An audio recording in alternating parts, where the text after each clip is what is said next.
Hey guys, I'm Mackenzi Lee, your favorite overly caffeinated author and bookseller, bringing you more recommendations from my bookstore to your bookshelf.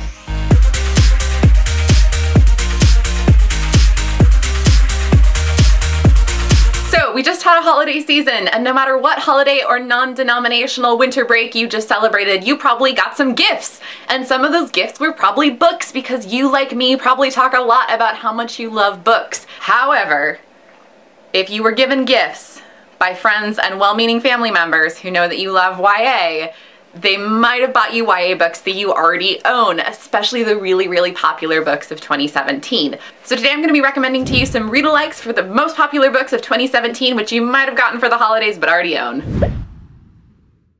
So everybody knows you like Jenny Han. Everybody likes Jenny Han. She's adorable. Her books are adorable. So of course you got 17 copies of Always and Forever Lara Jean, which is great, but you don't need 17 copies. And also you've probably owned a copy since the day it came out because you have really good taste. So if you would like a book or two that is like Always and Forever Lara Jean, the first one I'm going to recommend is True Letters from a Fictional Life by Kenneth Logan. I don't understand why everyone isn't talking about this book all the time. This is one of my all-time favorite YA books. It was so funny. It was so thoughtful. It made me just like burst with feelings, and also I was reading it on the couch with my roommate and I kept laughing and had to keep reading her jokes from it because she just got tired of me laughing out loud. So True Letters from a Fictional Life is about a Vermont teenager named James. His life is great. He's a star athlete, he has a great girlfriend, he's got a good family. However, in his private life, James, much like Lara Jean, writes letters to people in his life telling them what he actually feels, and not sort of the masquerade of everything's great and I feel great all the time that he feels like he has to put on for his family and friends. And part of that masquerade is that he's gay, and he's kind of got a crush on one of his friends, and he's learning about kind of having first love and first crushes, and also what does he do about this girlfriend he's dating who he really likes. He just doesn't really like her that way. And then of course, all the letters get stolen. The book is about James really figuring out who he is, figuring out how to be honest both with himself and the people around him, and it's really a book about love and self-acceptance, and also a bunch of stolen letters, just like Always and Forever Lara Jean / the whole Lara Jean series. So that's True Letters from a Fictional Life by Kenneth Logan. I love this book.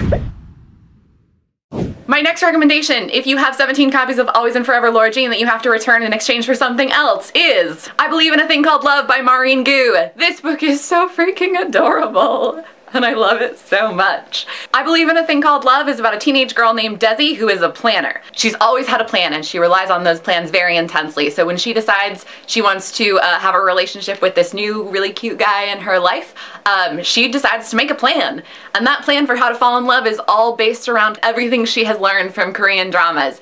And it's really funny. Like, of course it doesn't go according to plan, because obviously. It also has a great family element to it in the relationship between Desi and her dad that I really loved, and I think will also appeal to fans of Jenny Han's series. So that is I Believe in a Thing Called Love by Maureen Gu. So the next holiday book you probably received in spades is Turtles All the Way Down by John Green, because if lots of people know one thing about YA, they probably know John Green. So the book I'm going to recommend you replace Turtles All the Way Down with on your holiday reading list is Dr. Bird's Advice for Sad Poets by Evan Roscos. This is another book that I'm like, why doesn't everybody read this? Dr. Bird's Advice for Sad Poets is about another boy named James. Hello, theme. James has a pretty crummy family situation. He's got a really terrible stepdad. His sister was just kicked out of the house. And as a result, / just kind of because he has a genetic predisposition like many of us do, James deals with really intense anxiety and depression. I also deal with anxiety and depression, and reading this book was one of the first times that I was like, I feel very seen in the way that I experience those symptoms. I felt like this was a really interesting and thoughtful and honest portrayal of mental illness. It also has a really great positive depiction of therapy. You just want to give him a hug. But this book is so well thought out, it's so sensitive and thoughtful, and it doesn't necessarily end with like a happily ever after, but it ends with a happier ever after. And I really like that in a book. So that's Dr. Bird's Advice for Sad Poets. You might want to check this one out.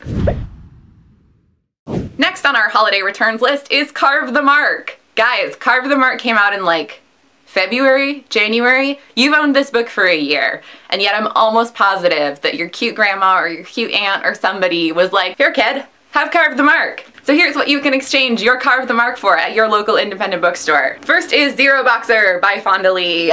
I love this book so much. This is like one of my favorite books ever of all time. Another one, this video should be called Why Don't More People Read the Books That I Love. It is about zero gravity boxing on the moon. Pitch over. The main character's name is Carl Luca. He is a rising star / underdog in the zero gravity boxing rings. Everything's going great. His career is skyrocketing, and then he discovers something about himself that might end his wrestling career forever. This book is so cool. Fonda Lee, who is the author, is a martial artist herself, and you can really tell in the way she's thought out all the intricacies of what boxing in space would be like. It's like a really great sports novel, which is not something I'm usually into, but also a really great work of sci-fi, which is why I think it will appeal to you if you like Carve the Mark. So that is Zero Boxer by Fonda Lee. Another great Carve the Mark read-alike is Proxy by Alex London. Proxy is about two boys named Knox and Sid who are living in a dystopian future. Knox is from sort of the wealthy upper echelons of society, and Sid is from the very bottom of the barrel. Sid is a proxy, which means that everything Knox does badly, or every law he breaks, or every test he scores badly on, it's Sid who gets punished for it. So Knox is paying to have Sid kind of take all his beatings for him, but they end up meeting each other in real life for the first time. Things start going haywire, and they realize that teaming up is maybe going to be the only way to beat this weird, oppressive dystopian system that they live in, where debts are paid for you by other people, which is super unfair. It's so intense, like from the first page I was like hooked in. This is also a great book for kids who want to read queer content but can't necessarily read books with rainbows all over the cover in front of their parents or in front of their teachers. As we like to say, it's an under the gaydar book. I know that's frustrating for a lot of people when Jack a Copy in a book doesn't mention queerness, but it can also be really helpful for kids who can't safely read queer books in the presence of their elders in their community. So, Proxy, great sci-fi, great under the gaydar book. Read it. My last read-alike recommendation is for Lord of Shadows by Cassandra Clare. So, if you have to return your copy of Lord of Shadows because you already have the special edition and the collector's edition and a signed edition and more editions than you know what to do with, here are some read-alikes. The first recommendation is The Dark Days Club by Alison Goodman. This book is set in 1812 in England. You know I love me a good historical. It is about a woman named Lady Helen. She is an aristocratic lady, and when her maid disappears, she discovers that there is this like evil demonic cabal, and she becomes a demon hunter. It's like kind of like Pride and Prejudice and Zombies, but better. It's really thick too, which is like, if you're a Cassie Clare fan, you probably like long books, then you cannot lie. It's got a lot of demon hunting, it's got a lot of kick-ass girls, got a lot of romance, kind of steamy. It's also going to be a series. The second one is already out, and I think there's a third one coming. So that's Dark Days Club by Alison Goodman. My next read-alike for Lord of Shadows is the Jacobi series by William Ritter. These books are fantastic. They're like if Sherlock Holmes and Doctor Who had a baby. Jacobi is about a young woman named Abigail Rook. They're also set in the 1800s in New England. Abigail is a young woman who has come to America looking for work, and she finds it with the very eccentric detective R.A.F. Jacobi. He is a detective in the sense that he investigates things, but the things he investigates are of a paranormal and supernatural nature. So it's packed full of magical creatures. It's led by this like very capable and cunning young woman, and also this like crazy eccentric genius in a scarf. And the best part is, guys, it's a series and they're already out. Look, they're already here. You can read them right now. You don't have to wait for another book to come out. We have Jacobi, Beastly Bones, Ghostly Echoes, and The Dire King, all by William Ritter. Please read them. They're super fun. So that's what I got for you today. If this holiday season you received some books that you already own and would like to switch them out for something similar, let me know in comments. I'd love to help you out. You can also hit me up on Twitter @the Mackenzi Lee. I love giving book recommendations. See you next time!